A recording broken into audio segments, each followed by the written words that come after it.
أعوذ بالله من الشيطان الرجيم بسم الله الرحمن الرحيم الحمد لله رب العالمين الرحمن الرحيم مالك يوم الدين إياك نعبد وإياك نستعين اهدنا الصراط المستقيم صراط الذين أنعمت عليهم غير المغضوب عليهم ولا الضالين.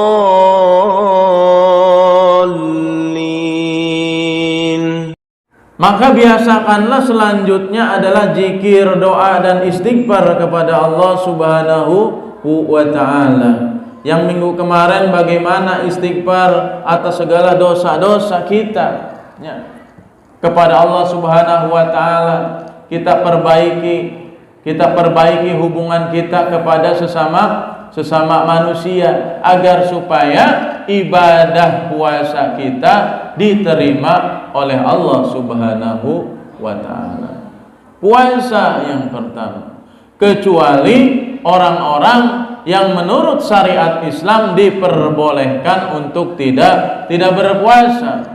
Kadang pentingnya ngaji, lihat orang berpuasa itu kita tidak buruk sangka. Ya, lihat orang di bulan Ramadan pada makan aja.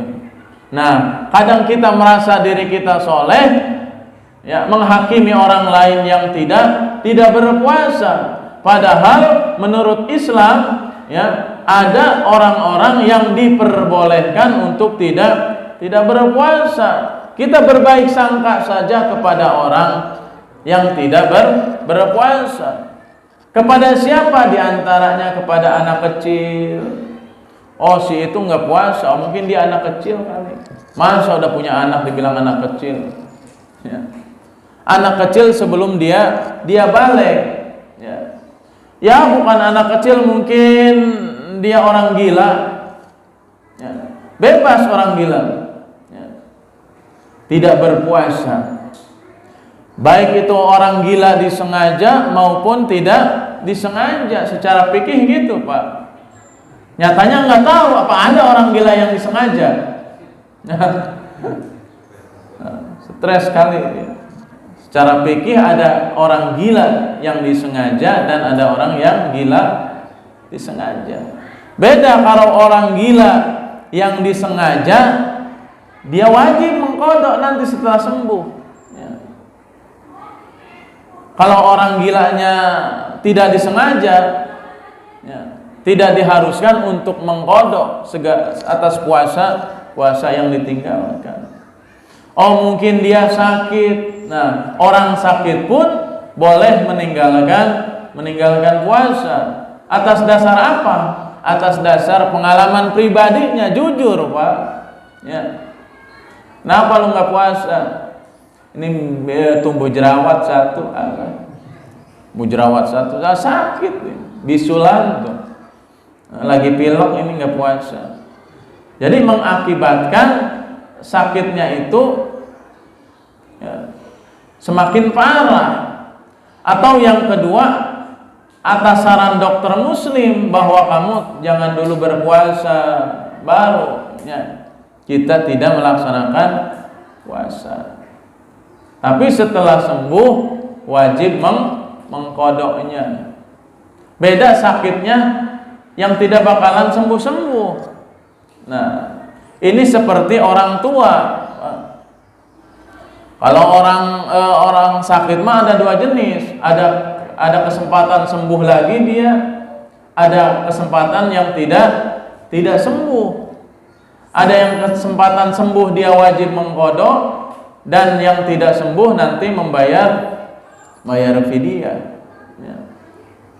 Orang tua begitu juga, yang sudah renta, ya, karena orang tua itu tidak bakalan muda lagi, maka dia nanti tidak usah mengqadha. Nggak ada orang tua yang bakalan muda lagi, maka dia membayar fidyah ke sana. Ya.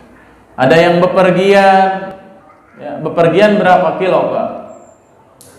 82, ada yang bilang 84. Ya.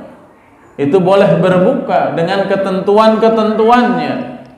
Jadi umpama kita mau ke Jawa Tengah, pergi ke Jawa Tengah, ya, perginya jam 2 malam. Nah, jam 2 malam sebelum waktu subuh itu baru diperbolehkan meninggalkan puasa. Tetapi ketika kita bepergiannya setelah azan subuh bisa sahur di rumah, maka hari itu kita berpuasa dulu. Ya. Setelah sampai ke sana, umpama ke Jawa Tengah, ya, dihukumi mukim itu ketika sudah tinggal 4 hari di sono. Jadi jangan sampai tidak berpuasa saja. Umpama kita mudik ke sono, ya, ada yang mudik umpama nyampe 4 hari lebih, tapi tidak mau puasa-puasa, itu udah dihukumi mukim. Ya. Wanita hamil, wanita menyusui, wanita haid, nifas, itu boleh meninggalkan puasa. Wanita menyusui, ya, kalau dia khawatir akan bayinya, nah maka dia di samping mengqadha puasanya juga membayar fidyah. Walaupun perkara menyusui ini kalau kita buka 4 mazhab berbeda-beda tentang pendapatnya, Pak. Nah, jadi kesimpulan menurut fikih Syafi'iyah bahwa ketika wanita menyusui khawatir tentang bayinya, maka ya di situ dia wajib membayar fidyahnya. Ya, kita perlu tentang memahami fikih-fikih puasanya, tentang motivasi pahala ibadah puasanya, agar senantiasa kita bersemangat mengisi bulan Ramadan ini, karena kita belum tentu tahun depan ketemu lagi dengan Ramadan. Ya. Apalagi kita sebentar lah hidup di dunia.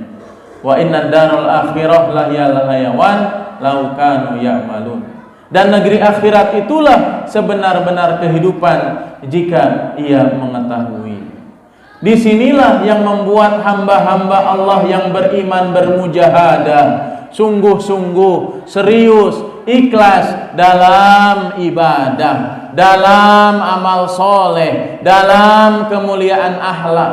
Fastabiqul khairat, berlomba-lomba dalam kebaikan. Orang yang beriman tahu persis bahwa hidup yang sebentar di dunia ini, dia tidak akan menyia-nyiakan kehidupannya di dunia ini, karena dia menjadikan semua aktivitas amal dunianya adalah untuk bekalnya hidup di akhirat nanti yang selama-lamanya. Wallazina hum 'anil lagwi mu'ridun, dia meninggalkan segala ucapan dan perbuatan yang sia-sia. Maka di tahun ini kita tingkatkan puasa kita, bukan hanya sekedar puasa nahan lapar dan haus saja. Kalau menahan lapar dan haus saja, anak kita yang 7 tahun, 8 tahun, 9 tahun itu bisa. Maka tingkatkanlah, ya, menurut Imam Ghazali ada tingkatan puasa umum, puasa orang awam. Itulah yang hanya meninggalkan lapar dan dahaga saja. Ada tingkatannya orang khusus. Setidaknya kita tingkatan ini, Pak, tingkatan puasa orangnya khusus. Kalau khusus bil khusus udah Allah, ya. Para nabi, para wali, setidaknya kita meningkatkan puasanya orang khusus. Puasa mata kita, telinga kita, mulut kita. Puasa mata kita dijaga melihat yang indah-indah yang diharamkan oleh Allah. Kita berdoa mudah-mudahan diijabah doa kita Allah Subhanahu wa taala menjelang berbuka. Allahumma shalli wa sallim ala sayyidina Muhammad wa ala alihi wa ashabihi ajmain.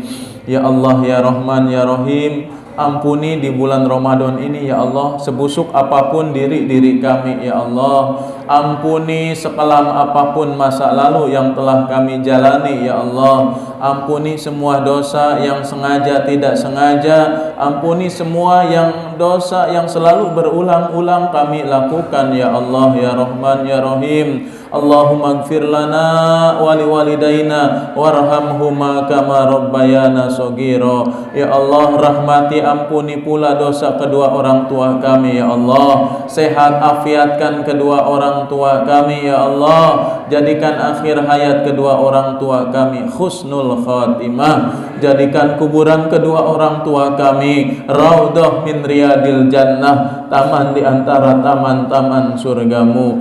Allahumma rabbana hab lana min azwajina wa dzurriyyatina qurrata a'yun waj'alna lil muttaqina imama. Ya Allah ya Rabbana, karuniakan kepada kami keluarga yang sakinah, mawaddah warahmah, surga sebelum surga. Karuniakan kepada kami anak cucu keturunan yang soleh solehah, sehat walafiat, suci cerdas bertakwa, menjadi generasi penerus Rasulmu. Ya Allah ya Rahman ya Rahim, ya Latif ya Latif ya Latif. Allahumma qadiyal hajati bil qabuli wal ijabah.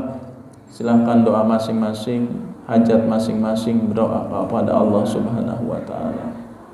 Ya Allah, ya Allah, ya Allah, ya Allah, innaka ala kulli syai'in qadir. Allahumma inna nas'aluka salamatan fid din wa afiatan fil jasad wa ziyadatan fil ilmi wa barakatan fi rizqi wa taubatan qablal maut wa rahmatan indal maut wa maghfiratan ba'dal maut. Allahumma hawin alaina fi sakaratil maut wan najata minan nar wal afwa indal hisab. Rabbana la tuzigh qulubana ba'da idh hadaitana wa hab lana min ladunka rahmatan innaka antal wahhab. Allahumma rabbana atina fid dunya hasanah wa fil akhirati hasanatan wa qina adzabannar. Bi fadli subhana rabbika rabbil izzati amma yasifun wa salamun alal mursalin walhamdulillahi rabbil alamin. Bil barakah umul Quran al-Fatihah. A'udzu billahi minasyaitonir rajim. Bismillahirrahmanirrahim. Alhamdulillahi rabbil alamin arrahmanir rahim maliki yaumiddin. Iyyaka na'budu wa iyyaka nasta'in ihdinas siratal mustaqim siratal ladzina an'amta 'alaihim ghairil maghdubi 'alaihim waladdallin. الذين يؤمنون بالغيب ويقيمون الصلاة ومما رزقناهم ينفقون والذين يؤمنون بما أنزل إليك وما أنزل من قبلك وبالآخرة هم يوقنون أولئك على هدى من ربهم وأولئك هم المفلحون.